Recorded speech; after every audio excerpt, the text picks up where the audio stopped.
Nous allons voir comment mettre en forme nos cellules en fonction de valeurs ou même en fonction d'autres cellules. Cela peut être intéressant par exemple d'afficher une cellule en rouge si le résultat est mauvais et en vert s'il est bon. La mise en forme conditionnelle est la fonctionnalité qui va nous permettre de réaliser ce type de formatage. Pour appliquer une mise en forme conditionnelle, il faudra utiliser le bouton de mise en forme qui est disponible dans le menu d'accueil. À partir de ce bouton, vous aurez plusieurs possibilités pour votre mise en forme. Dans notre feuille Vente 2019, l'objectif sera de mettre en couleur la valeur de chacune des ventes par modèle en fonction de la valeur cible par mois. Si une valeur est inférieure à la valeur cible, alors on mettra la cellule en rouge et si elle est supérieure, en vert. En cas d'égalité, on laissera en blanc. Lorsque nous utilisons le bouton de mise en forme conditionnelle, vous aurez de nombreuses propositions et vous pourrez les utiliser pour réaliser des formatages conditionnels basiques. Mais pour des formatages plus complexes, il faudra alors paramétrer nos règles de manière plus détaillée. Regardons déjà comment paramétrer la première de nos cellules. Après avoir sélectionné la cellule concernée par la mise en forme conditionnelle, ici la valeur 13 pour BB1 en janvier, en cellule G4, nous allons utiliser les fonctionnalités supérieure à et inférieure à. Ensuite, il faudra définir la valeur ou la cellule qui servira de comparaison. En l'occurrence, ici, on va comparer avec les cellules de la colonne valeur cible présente en colonne E. Je vous propose d'aller réaliser directement cette action dans Excel. De retour dans notre feuille Vente 2019, ce qu'on voudra, c'est vérifier si la valeur qui est présente en G4 est supérieure ou inférieure à la cellule présente en E4. Suivant le résultat, on affichera en vert si c'est supérieur ou en rouge si c'est inférieur. En l'occurrence, ici, on affichera en vert car 13 est supérieur à 9. Mais ça, ce n'est pas à nous de le dire, c'est la formule qui le déterminera. On va déjà sélectionner notre cellule G4 et ensuite, dans le menu Accueil, on va aller dans la mise en forme conditionnelle et on va utiliser une règle qui sera supérieure à. Donc on va vérifier si cette cellule, puisqu'on l'a de sélectionner, est supérieure à une valeur. En l'occurrence, je peux écrire ici 9. Sauf que si je modifie ma cellule ici, j'aimerais que ça se mette à jour directement. Pour ce faire, au lieu de mettre 9, je peux directement aller sélectionner ma cellule qui se met dans notre zone de saisie ici. Ensuite, il me reste à définir le formatage que je souhaite.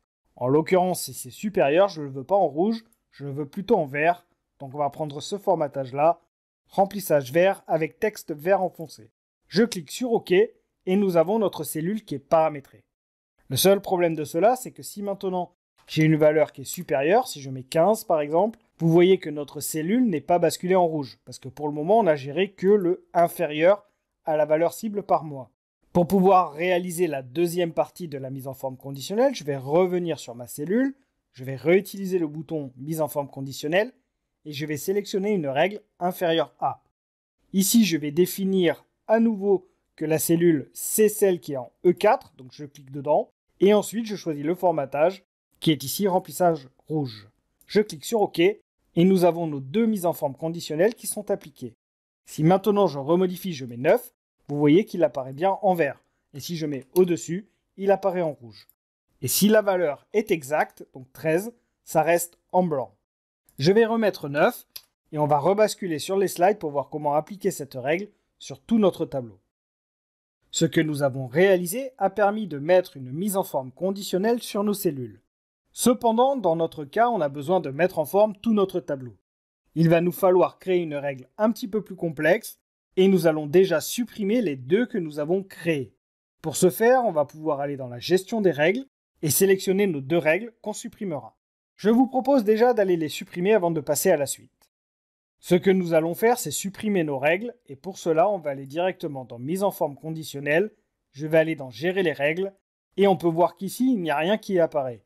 Ce qui est tout à fait normal parce qu'en fait, j'ai déplacé mon curseur sur la cellule M7 et sur la cellule M7, on n'a pas de mise en forme conditionnelle.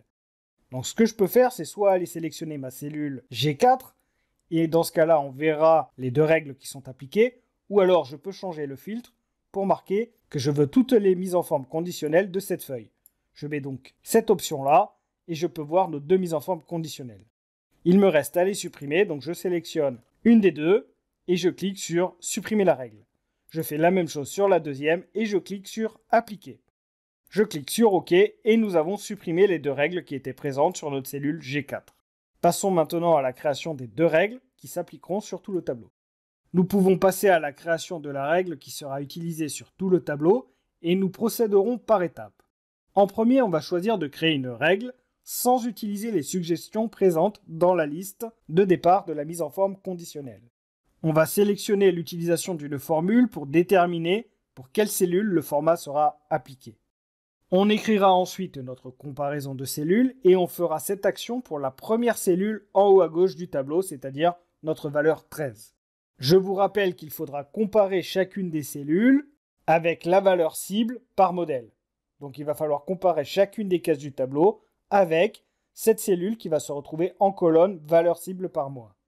Donc dans notre formule que nous écrirons ici, donc là on est positionné sur la cellule de janvier pour le modèle BB1, on va écrire G4 supérieur à E4, donc c'est-à-dire cette cellule supérieure au 9. Il faudra faire attention dans cette formule de verrouiller ou déverrouiller certaines des colonnes et lignes pour propager la formule sur les autres cellules. Ici, la seule information que nous souhaitons bloquer, c'est la colonne valeur cible par mois. Pour le reste, on voudra que la formule soit utilisée sur toutes les autres lignes et colonnes entre janvier et avril. On va donc débloquer l'ensemble des autres informations, entre autres notre cellule G4, ici le 13, et également la ligne de la colonne valeur cible par mois. Donc il faudra débloquer ici la ligne pour bien que ça se mette à jour lorsqu'on va descendre la formule. On définira également le format et on choisira d'appliquer notre formule sur l'ensemble du tableau, en choisissant la plage de cellules de celui-ci, c'est-à-dire qu'il faudra sélectionner du 13 jusqu'au 1 en avril pour le modèle RC2. Je vous propose de réaliser ce formatage dans Excel. De retour ici dans Excel, je vais commencer par mettre ma mise en forme conditionnelle sur la cellule G4, donc sur notre 13. On va ensuite sélectionner mise en forme conditionnelle et on va choisir nouvelle règle. Nous avons également plusieurs propositions et je vais choisir de créer une règle se basant sur une formule. La formule qu'on va écrire, ça va être de comparer cette valeur que nous avons ici, G4, donc j'ai cliqué dedans, vous voyez que ça apparaît directement ici, que je vais comparer avec la valeur cible par mois. Donc je mets mon signe, en l'occurrence je veux comparer si c'est supérieur à la valeur cible par mois, donc je reclique après le signe dans la cellule concernée, donc dans E4, et vous voyez que celle-ci apparaît. Comme nous l'avons dit, nous avons besoin seulement de bloquer la colonne E, parce qu'on va vouloir que notre formule, qui est présente ici, se déploie sur l'ensemble de notre tableau. Je vais donc débloquer la cellule G4 au complet pour que ça puisse bien se mettre à jour partout. Je vais ici également débloquer notre ligne 4 afin que la valeur cible par mois puisse se mettre à jour sur les lignes. Par contre, je ne veux absolument pas que ma colonne valeur cible par mois soit modifiée. C'est-à-dire que lors de la propagation de la formule sur la droite, on ne veut pas que cette colonne se mette à jour. C'est pourquoi on verrouille bien le E en laissant le dollar devant. Je vais choisir ensuite ma mise en forme que je veux. Donc je clique sur Format et là je peux aller définir ce que je veux. Je peux choisir de mettre la couleur rouge. Je ne vais pas mettre plus, je mets juste cette couleur et je clique sur OK. Alors par contre, ce n'est pas en rouge. En l'occurrence, vu qu'on a mis supérieur, je vais mettre plutôt en vert. Donc je vais sélectionner le vert et je clique sur OK. Donc si je valide, que je mets Appliquer, on va avoir bien du vert dès lors que cette cellule est supérieure à la valeur cible par mois. Donc pour le moment, on n'a pas terminé. Si par exemple, je change ici et que je mets 15, vous voyez que ça redevient en blanc. Donc je vais annuler, je reviens sur 9. Donc là, nous avons fait la première étape.